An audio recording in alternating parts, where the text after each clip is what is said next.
Club champion! 900 kilometer mga lodi, club champion. Federation North Section champion at saka club champion. Napakaangas, starboard line lang ang sakalam. First club Timaru champion tayo mga lodi. I-engrave yung pangalan natin dyan. Ayan.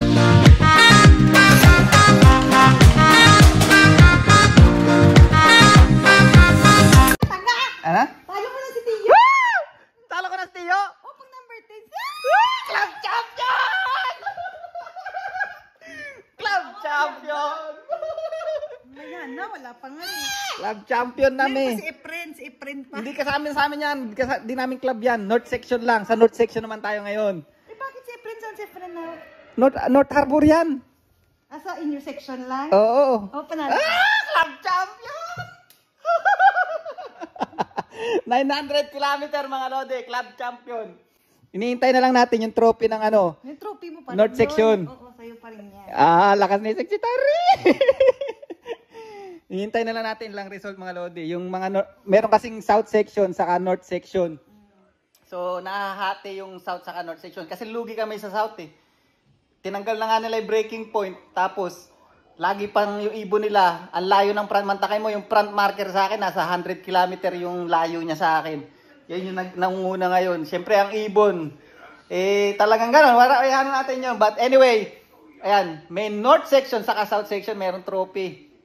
Sa north section na lang tinitingnan natin pero may trophy na ako sa club mga lodi. May engrave na yung pangalan natin doon mga lodi. Doon. I-engrave yun sa north, hindi, sa club trophy. Oh. Tapos sa north section meron daw maliit na trophy yung parang iuwi. Pang palubag loob yan. Inaantay natin ilan pa oh. 4 pa yata yun. Apakaangas, club champion, North Section Federation champion at overall champion din sana mga lodi kung hindi binago yung breaking points na rules sa federation. Ayan, but anyway, humakot tayo ng 2 trophy. So yung isang trophy na makikip natin is sa Federation Champion North Section at isang trophy naman ay mai-engrave yung pangalan natin sa club trophy naman yun, club champion mga lodi. Ayan, napakaangas, 900 kilometer. Daybird, 1,200 ang velocity. Ayan. Federation North Section champion at saka club champion. Napakaangas. Starboard line lang ang sakalam. Ayan mga lodi. Ayan, sayang. Dati kasi merong rules na breaking point from sa releasing point. Tapos may breaking point around Wellington. But ngayon, binago ng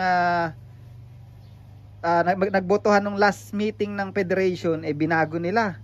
So ang nawala na yung breaking point, naging straight line na lang from releasing point to Auckland, New Zealand, naging straight line na lang. So ang laki ng nawawalang kilometer mga lodi.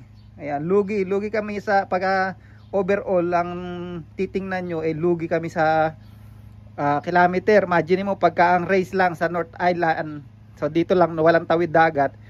Let's say, ang front marker ko, 40 kilometer yung pagitan namin. Pagka North Island, hindi tawid dagat ang race. 40 kilometer ang pagitan namin. Pero pag tawid dagat na, wala yung breaking point, nagiging 20 kilometer na lang, mantakimon. Kalahati ng breaking point, o kalahati ng layo niya sa akin, nawawala. So, yung 40 kilometer, magiging 20 kilometer na lang pag tawid dagat. Ang ibon, hindi naman lumilipad ng diretso, mga lodi. Ayan, sa ako na lang i-explain sa inyo. But, anyway, congrats pa rin sa nag-overall champion. Napakaangas din.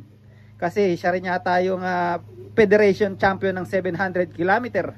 At si Kim Cam, i-update ko kayo sa susunod. Meron tayong kwento kay Kim Cam. But ngayon, punta muna tayo sa club. Ayan.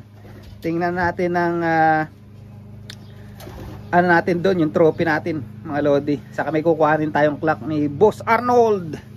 Ayan, congrats.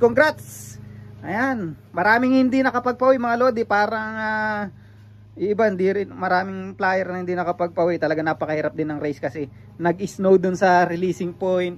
May ulan, mainit, halo-halong weather na yung naranasan nito. Kaya wag nyo sasabihin na sa New Zealand na napakadali ng race kumpara sa Pilipinas. Ewan ko ba sa mga taong nagkukumpara ng ganon. Ayan, sabi niya, may nag-comment, sabi mas mahirap pang race dito sa Pilipinas. Eh di mas mahirap dyan. Try mo kaya dito maglipad sa New Zealand nang maranasan mo rin. Minsan yung iba sinasabi pa, oh, maglipad ka rito. Ayan, sa Pilipinas sa 300 km pa lang daw, wala na ibon. Wala tayong magagawa eh. Ganun talaga, kailangan natin mag-adjust. Kung nandito kayo, nandito kayo. Kung nandyan ako sa Pilipinas nag-race, nandyan ako sa Pilipinas nag-race. Ganun lang talaga, dapat lang talaga, kung flyer ka, magaling ka, hindi lang ibon yung magaling, dapat magaling ka rin. Ayan, kasi magaling nga yung ibon, hindi ka marunong mag-conditioning, hindi ka marunong mag-timing. Lahat yung pagpapato ka mga lodi, may timing yan. Yung pagde-deworm, pagbibigay ng mga multivitamins, pagbibigay ng motivation, lahat may timing mga lodi. But anyway, alam niyo na, ipapahinga na natin to. Ipaparis natin siya sa lolo niya para talagang solid na solid ang bloodline mga lodi. Pucha, napakagaling ng ibon na to mga lodi.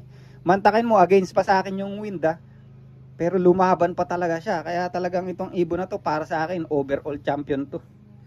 Ayan, grabe. Ewan ko lang kung may basher na naman ako niyan. Shout out ulit sa mga nagpapa-shout out. Yan, shout out sa inyong lahat. Ayan. So ayan mga lodi, dito tayo sa club. Ito yung trophy natin mga lodi, no. Ayun, no. First club Timaru champion tayo mga lodi. I-engrave yung pangalan natin diyan. Ayan, baka sa January na maibigay ito. So 2022 Warback, 2023 Tio Banlier, 2024 Kulinchang, tapos unulop na. Ayan, congrats. Tapos meron pa tayo isang trophy, yung sa Federation. Ewan ko kailan bibigay sa atin. Abangan na lang natin. Ayan, meron pa rin silang race, short race, pang prepare na to sa long distance, sa 1,100 sa 1,200. Pero hindi na tayo nagkarga. Uwi na tayo, let's go! Let's go!